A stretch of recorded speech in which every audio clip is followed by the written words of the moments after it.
Sorry, I don't love you. A phrase you've grown accustomed to. Cause with you, something isn't wrong, something isn't wrong, something isn't right. Hey everyone, welcome to Geekdom is back. This week I have on Derek Hayes, and we are going to be talking about Mark Millar's Old Man Logan story, which, for anyone who has not read it, here's your warning, there are going to be spoilers. So if you want to pause this and go read it, I highly recommend doing that. It runs from Wolverine number 66 to Wolverine number 72, and then there's a Wolverine giant size Old Man Logan issue to close out his run on the Old Man Logan storyline. But Derek, you are quite the Wolverine fan, it seems. So what sort of drew you to the story? Well, I was a big Wolverine fan growing up. Uh, Read all the X-Men books back in, late 90s, early 2000s. And I kind of fell out of the comic book stuff around high school, but started back about 5 years ago. So, yeah, just Wolverine was always a favorite of mine. So, any of the big buzz books, I'll go ahead and check out still. So, that's what kind of drew me to Old Man Logan. And man, what a book. Yeah, and before we started sort of figuring out which Wolverine comic we were going to cover, I didn't even really know that this run existed because from what I've been hearing more of, most people are talking about the run that started in 2015 and the new run that started last year. So it's sort of been the more recent Old Man Logan stories that I've been hearing about. So I was kind of excited to dive into this because I didn't even know it existed. And it's a little jarring at first if you don't really know what's going on because I believe it takes place in an alternate universe, obviously, because of Right. the content of the story and everything. And, we have Mark Millar as the writer and Steve McNiven on pencils, who I believe I know from something else. I can't just think of it off the top of my head right now. But how familiar were you with Mark Millar and Steve McNiven prior to reading this comic? I'm honestly not at all. I mean, I have, Okay. like, going back and looking at their bibliography, like, I haven't really read any of their stuff. So it was a pleasant surprise. I mean, the art looks great in it. I mean, Miller wove a damn good story. I mean, it's just more of a dark, gritty. I mean, at the very end of it, it's, almost kind of like a Tarantino revenge piece. I mean, it's just a really great book. Yeah, and I haven't read too much of Mark Millar stuff or anything that Steve McNiven has worked on either, but I have read, Superman Red Sun. I would say that is sort of the big Mark Millar work that I've read outside of this. And, he's one of those writers who I definitely have more of his stuff on my list to get to. But I feel like, obviously there are so many comics to get through. And Yeah, for personally, sure. I read this on Marvel Unlimited. So it's like, even though I have Marvel Unlimited, I had no clue it existed because they have, what, like 18,000 issues of comics on Right. there or something crazy like that.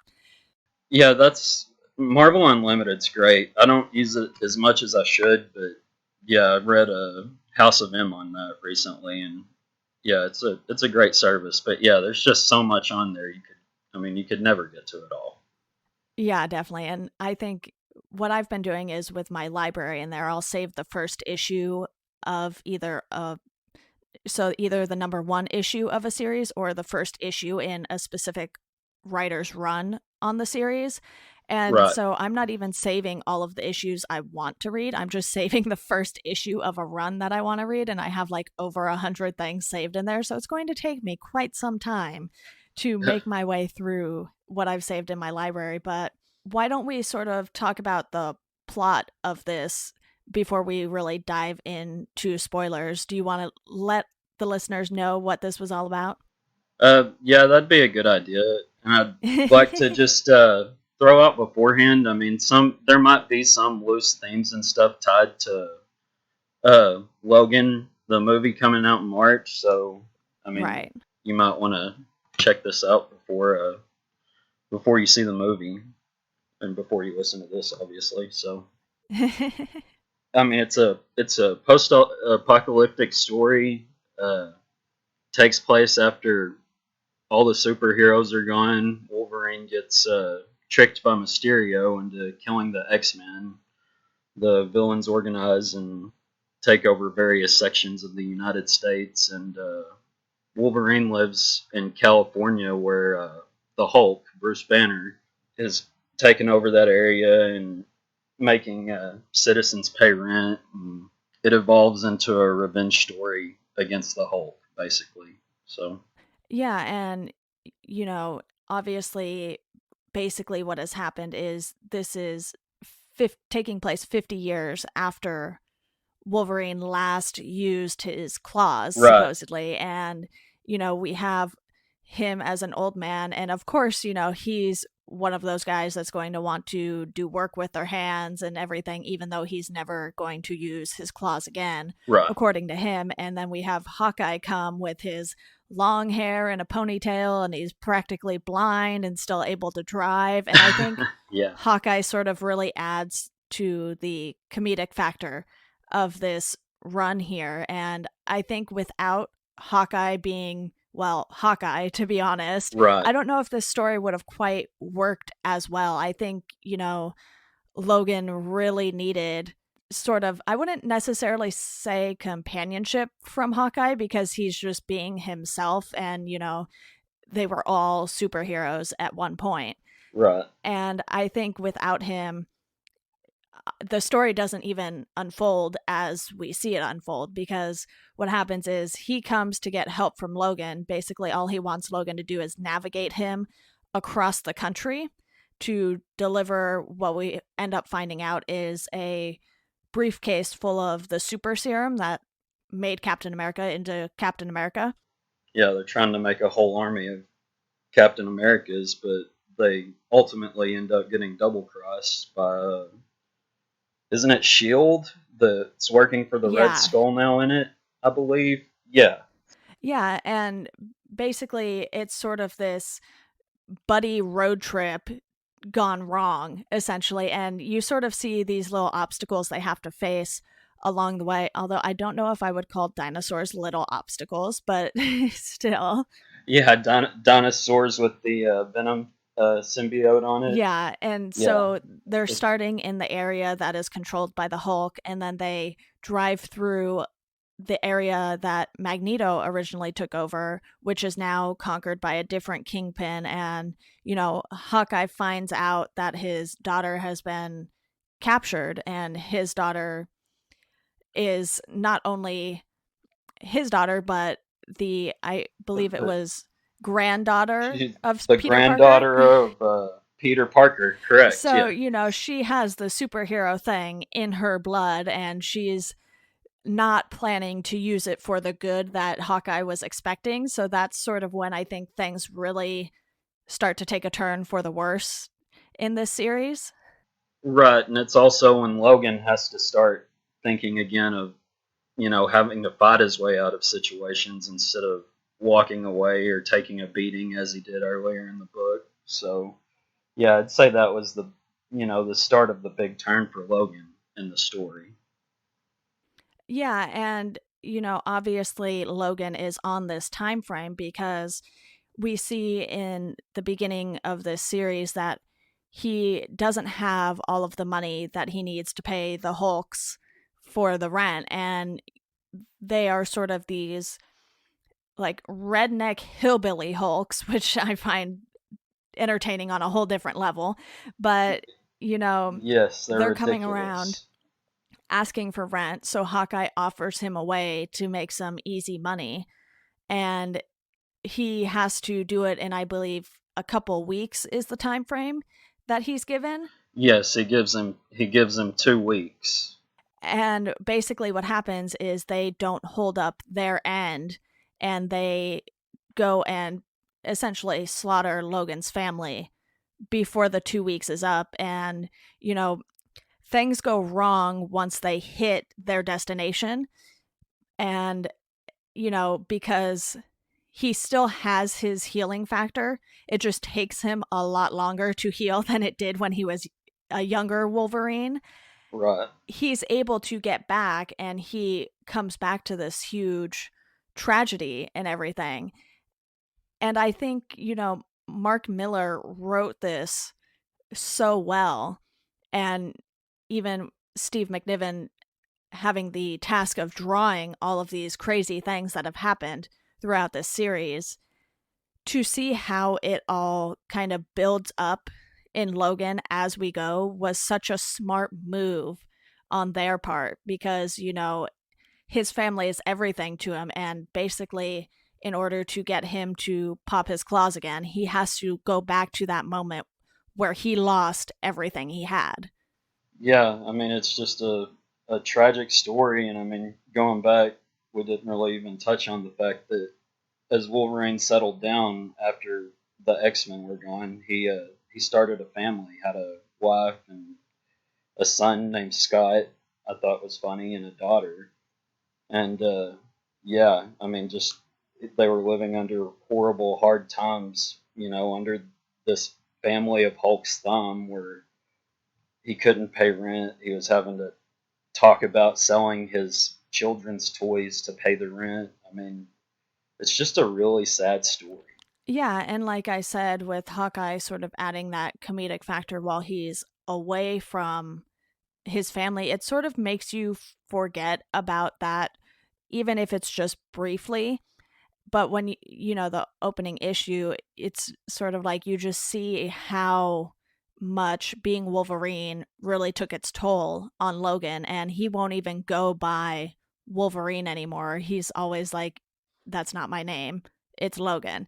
I go by Logan now. Yeah. And what are your thoughts on sort of the idea of this being in an alternate universe? Did you sort of wish they could have expanded on this alternate universe more? I don't know if you've read any Wolverine issues before or after this, so was this sort of set in its own little thing, or did you actually get to see the supervillains defeat all of the superheroes? I'm almost positive it was its own little thing. I didn't read anything before or after the Old Man Okay. Logan run. Like when I got back into comics, it's just so hard to follow all the Yeah. superhero comics with you know you know how they are. But yeah, I mean to me anyway, it's just its own little you know piece of the Marvel story. I look at it as its own thing as it is. I mean, it's just an incredible book. Yeah, and I do want to talk about the vehicle that Hawkeye is driving when he comes to pick up Logan. He calls it, I believe he calls it like the spider car or something like that. it's the spider buggy. Okay, yeah. And basically, obviously a Peter Parker designed car, it can sort of do anything you want it to. And even at first, Logan is sort of hesitant Yeah. because he's like, you can drive this thing, but you're blind.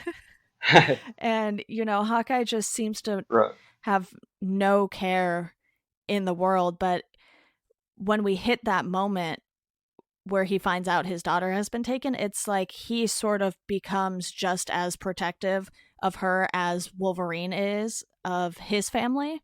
Correct. Yeah. And I think, that sort of correlation there really gives you just how dire things have become, especially for someone who is still as sort of cheery and cracking jokes like Hawkeye is. Right. And I mean, yeah, the place is really. I mean, everything is bleak. I mean, there's Hank Pym's skeleton laying with a building on top of it. I mean, it's just like I said, the world is just a nasty, nasty place in this book. Yeah, and I want to sort of talk about the trip a little more because they do run into some other people along the way. They get themselves into trouble again, and this is when they're being chased by the venom symbiote infused dinosaur that we mentioned earlier. And they end up being rescued and teleported by White White Queen and Black Bolt, which White Queen I believe is just Emma Frost working under a new name because she's married Doctor Doom, and there's all these, crazy storylines for these other characters that I feel like could have been explored more. Do you sort of wish that outside of this Old Man Logan run, we saw those things happen?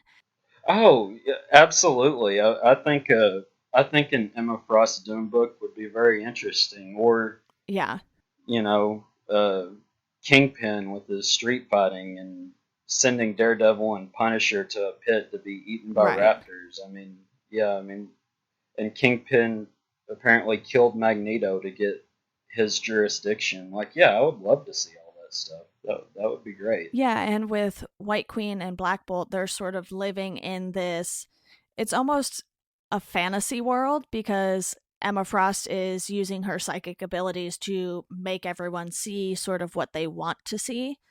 Right, like huge lavish buildings and making herself look younger. And, then she tells Hawkeye and Logan, like, hey, here's your buggy. It's all nice and pretty and cleaned up now. And this is how we do things around here. And it's like she Right, almost wants them to stay just because there are so few of the superheroes left that, you see this core little group here living in this sort of world that used to be, I guess you could say. Because when they are driving right.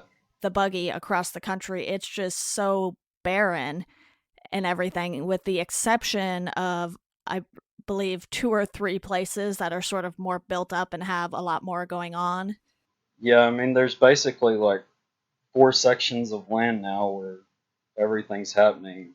California is the Hulks, like Nevada, Arizona is Kingpins, and then all the way to the East Coast, you've got the Red Skull president in the White House. I mean, Yeah, and that's definitely another moment to sort of talk about a little more in depth because we see Red Skull and he's wearing Captain America's costume, and he makes some snark about them always having these fantastic looking costumes and everything, and he's just so far out of his mind basically that even some other people are like, why are you wearing this, sort of thing. And I think it's that moment where you just sort of, you don't necessarily see it come to life, but you can tell all of his hatred basically was focused on Captain America. And he's sitting there or standing there in his trophy room where he has,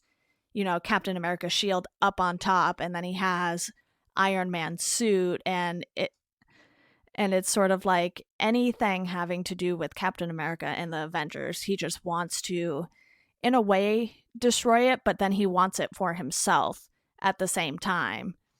yeah, I mean, he's just totally sitting there feeding his ego that he finally took them down, and he's got a little trophy case for it, and he's crazy.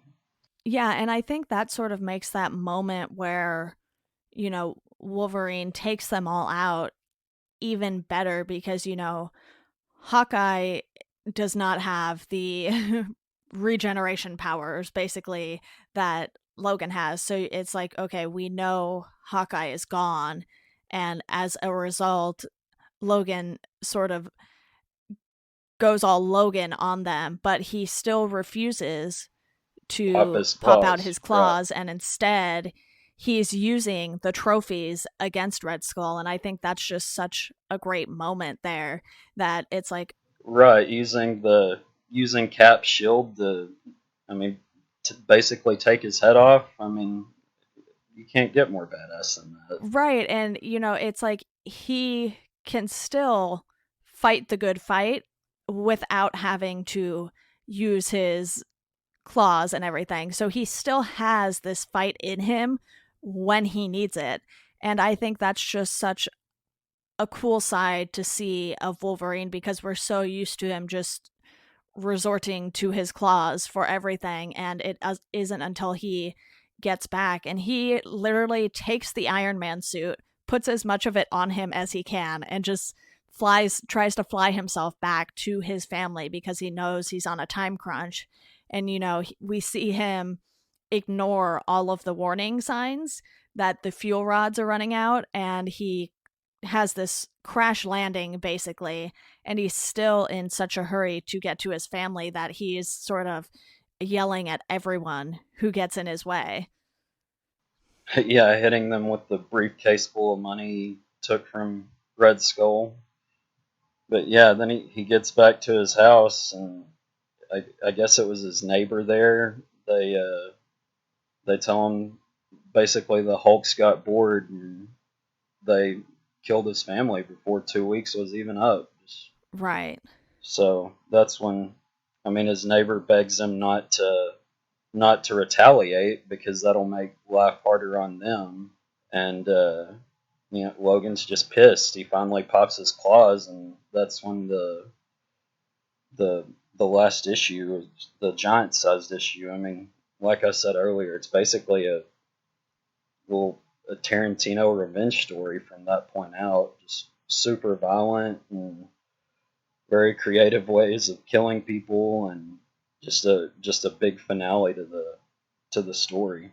Yeah, definitely. And I think what makes the whole run so great is that, they sort of show Logan go through all of the motions and just how much it would take for him to become Wolverine again. And I think it's sort of nice knowing that, because when we typically see Wolverine, he's sort of like the lone wolf, so to speak, and he doesn't really like being part of a team too much. He prefers to do things on his own, and when he has to, teach the kids at Xavier's school and everything, it's like he's always the one that's like, I don't really want to do this. And he's grunting and drinking beer all the time. So to see that despite everything that happened, he didn't end up solely on his own and sort of still had something to live for, I guess you could say, it makes this, Right. you know, all that much rewarding, I think, in the end, even though it is so tragic of a story. We're seeing him lose everything all over again. And we even see, like you said, what happened to him when he destroyed the X-Men all on his own because his mind was being messed with and he thought he was killing all of the bad guys. So it's like Mark Millar makes him relive this moment. And I think it's a very smart choice because then it lets the readers really understand why he's refusing to be Wolverine again. Yeah, I mean, he just doesn't want to lose control like that ever again. Harm people that he loves, and yeah, I mean that flashback basically took up a whole issue. I mean, it was just some heartbreaking Right. stuff. I mean, when Mysterio finally reveals himself, and uh, Wolverine figures out that he's been tricked and all that. I mean, he's holding a dead Jubilee in his hands, and I mean, you know, she was always a very, very important, friend, ally to him, and I mean, they have a lot of history, and it was just so sad. Yeah, definitely. And, with the Logan movie coming up, like you said, some of these things will play into that. And obviously, with it being in the X-Men series of movies, not every X-Men is going to be dead. So they're not going to be following this storyline to a T necessarily. It's just, Logan is sort of getting older and, you know, going to pass things on to someone else, at least from what I understand of this Logan movie coming up. But we'll still see sort of some of these aspects and themes from the comic. At least I hope so, anyway.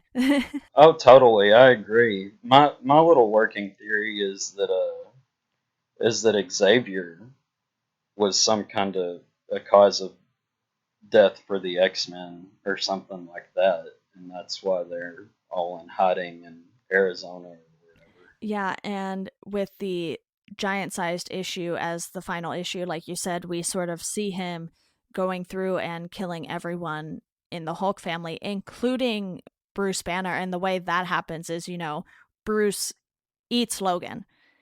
And it seems funny to me because, Bruce Banner was always one of the smartest guys. who was part of the Avengers. And it's like, really, you forgot about Wolverine's healing factor?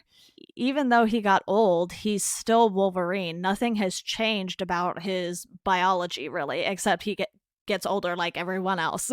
Right. And just going back to Banner being, I mean, he went from one of the smartest men in the world to owning up to screwing his, what was it, his cousin or his niece or something like that. Yeah, I think it was like second cousin or something like that, and that sort of goes back to Yeah. that, like, redneck hillbilly lifestyle comment I made earlier, that the Hulk seemed to be living now. And basically what happens is, after Banner eats Logan, he heals from that and basically explodes Banner from his insides, and it's sort of just this really gruesome scene. And I believe it's his nephew or something who walks in having absolutely no clue what is going on, and then Logan leaves with Bruce Banner Jr.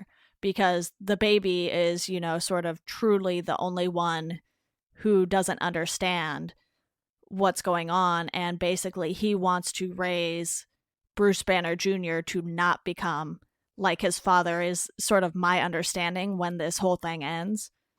You could say to not be like his father or not like Logan. Yeah.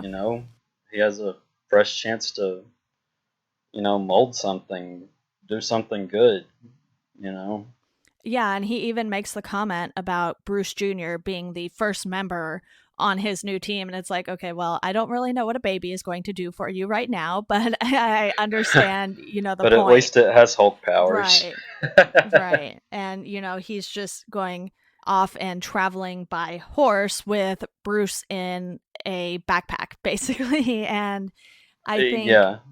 that sort of shows that, even though, like I mentioned, he didn't necessarily want to teach a lot of the kids when he was first sent to Xavier's school and everything, it's like the kids sort of always tend to grow on him in some way. And I think, how this ends sort of epitomizes that. And he really still is able to care about people despite everything that has happened to him and everything that he's gone through. Right. Yeah. So what do you think about how they chose to end it in this way? Do you think, you wish they sort of would have given you a little more? Because the last page in the giant size issue is him riding away towards the sunset on a horse, which is like a very Western type movie ending there. So, it's Right. like he's this one man soldier again. And I think it would have been nice to see him sort of have help from someone else. And obviously, with Hawkeye gone, that made that ending a little different. But do you think it would have benefited Logan more if he had someone else that could sort of help him get this new team started again, other than Bruce Jr., who is a baby? I mean, yeah. I mean, obviously, it would have definitely helped him. There just wasn't a whole lot there to help him anymore. I mean, the the only two confirmed mutants that were still alive was Emma and Logan, right? I believe so, yeah. And I think she said there were 20 or 30 still alive, but I don't think it ever really said who. But yeah, I mean, I think it would be cool to go back and revisit that if he found some other people and was able to kind of rebuild. But I mean, obviously they're doing more Old Man Logan books now, but that's not the direction they've gone in so far with all the weird stuff after Secret War and all that. So Yeah, and I have yet to check those out, but I know that after this run, Mark Millar wasn't the one on the Wolverine book. So I think it would be cool if, Marvel would let Mark Millar go back and sort of expand more on this universe, because like we said earlier, we would love to see something with Emma Frost and sort of how she has managed to create this psychic hold so that everyone is constantly seeing this sort of makeshift world that looks a lot better than the world actually does. And I think, you know, Mark Millar did a lot in so few issues with this, that he essentially created this whole alternate universe and a reality. And I really wish we could just see so much more of it, because the story with Logan alone was so great. And with Hawkeye, it's like, okay, show us those 20 heroes that are still around and sort of what they're doing. Yeah, I totally agree. That would be amazing. But I just kind of wanted to go back to Hawkeye Yeah, for a minute because he was, I mean, he was one of the best parts of the series. There was one thing particular when they very first started their road trip. I think it was the place where he was going to see his daughter or his right. ex-wife to ask about his daughter or Yeah, whatever. When they were getting there, you know, he was talking about how insecure he felt, you know, when the villains came and started killing everybody. You know, they went after Iron Man and Captain America and Thor and, you know, everyone else, but they just kind of left him alone. So, you know, he felt bad about right. that. He, you know, it made him feel kind of like, you know, he wasn't anything to be worried about. Like, you know, if they just left him alone. So there, I mean, he was a very. There's a lot to the character to him. I mean, he was kind of a he was a jokester, but you know, he he's gone through what did it say 3 wives and Yeah. didn't really have anything to do with his kids and you know, he sells drugs. I mean, he's clearly been through a lot since, you know, the world basically ended for them. And he's a great character in the book. Yeah, I definitely agree. And another thing I really loved was the Ultron coming out that was staying with his wife that Miller just completely turned Ultron on his head right Right. there. It, you know, kind of made him sound like a worrying dad almost. I mean, it was just one thing from the book that stuck out to me that I really liked. Yeah, and another scene I wanted to talk about is when they're passing through the tourist town, basically, and you see Thor's hammer, and people are literally on their knees and, you know, like bowing down to it.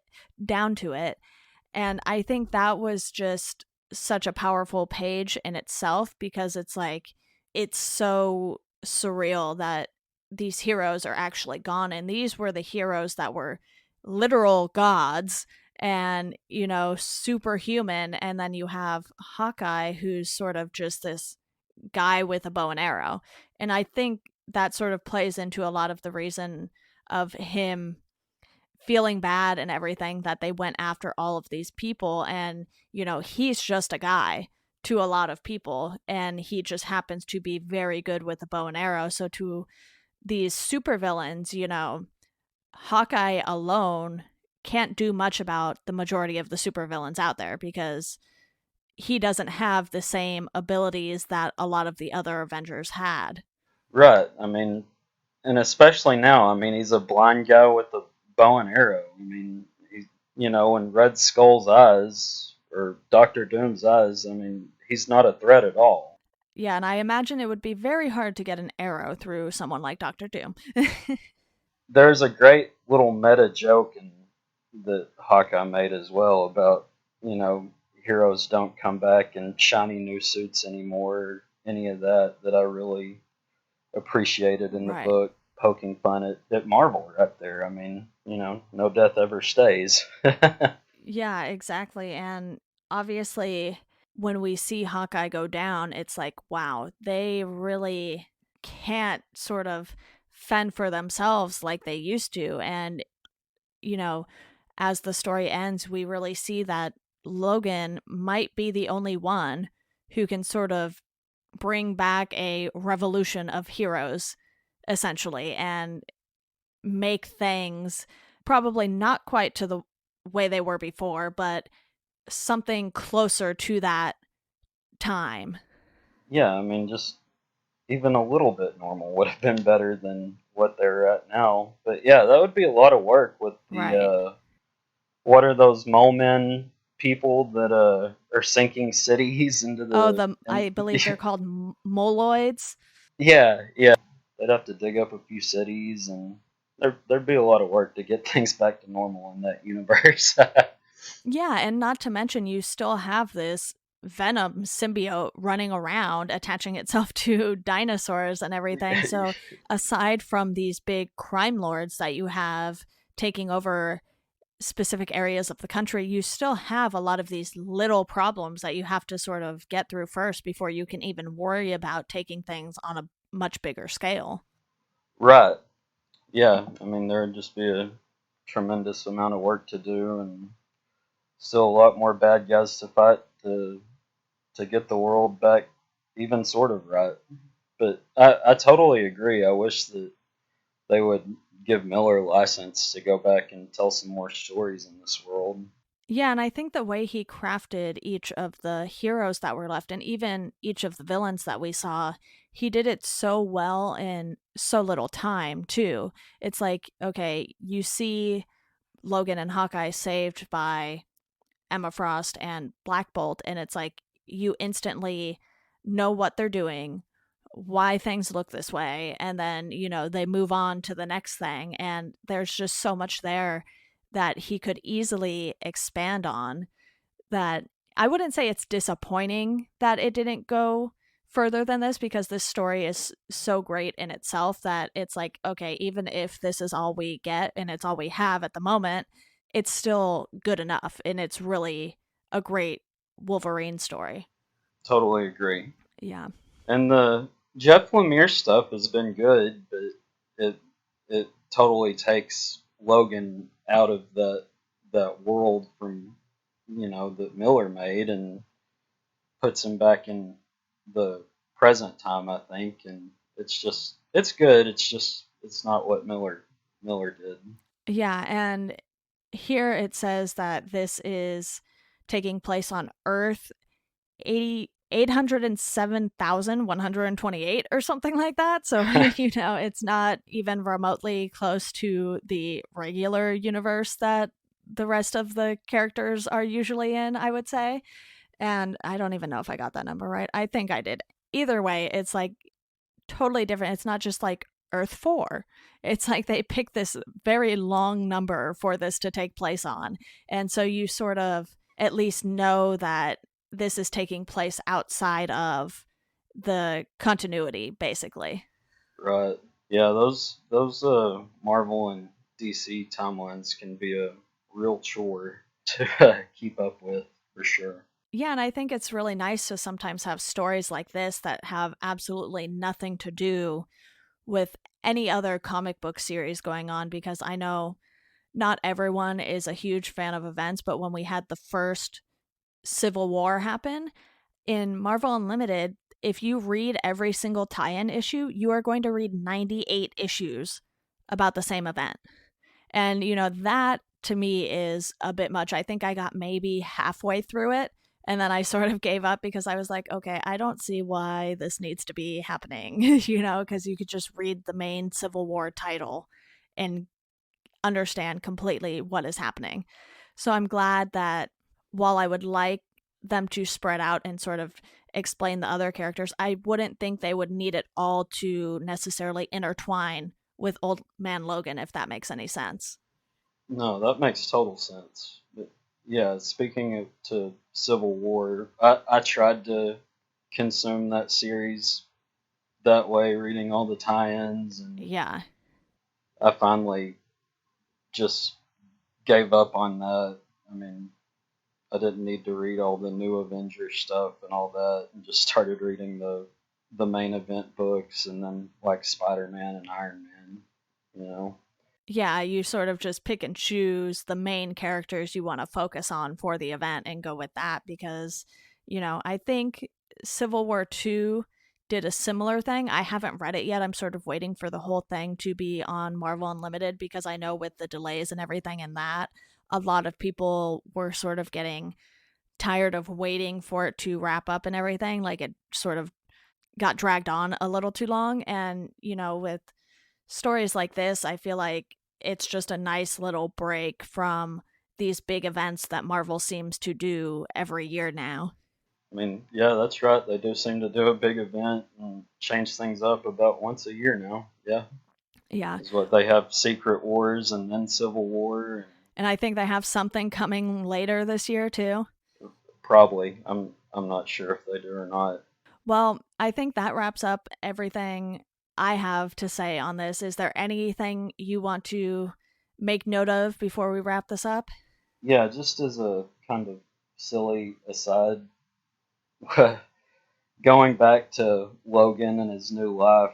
I mean, he's a kind of a simple country boy now, and at one Right. point early in the issue, I don't know why this cracks me up so much, but Logan asks one of his kids to pass him some bread rolls at dinner, and that's so funny to me that he calls them bread rolls. Right. As if you just said rolls, they wouldn't know what you mean.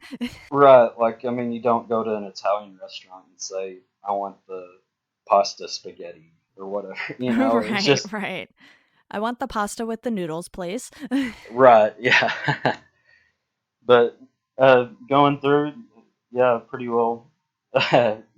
Red Skull and Trump. That comparison's pretty easy, but yeah, that about covers my notes. So Yeah, awesome. Well, thank you so much for coming on. I know I've been wanting to sort of branch out and talk about comics that are not Batman. So this is the second episode where I've been able to talk about a different comic. And I think, Marvel has so much to dive into that the way I do this podcast, it will be so easy to continually have topics. So if there's ever anything else you want to discuss, Marvel, DC, Image, whatever, I'm happy to have you back on. oh, absolutely, I'd love to come back. Awesome. And to our listeners, as always, thank you for listening, and we hope you enjoy the rest of your day. Thanks, bye.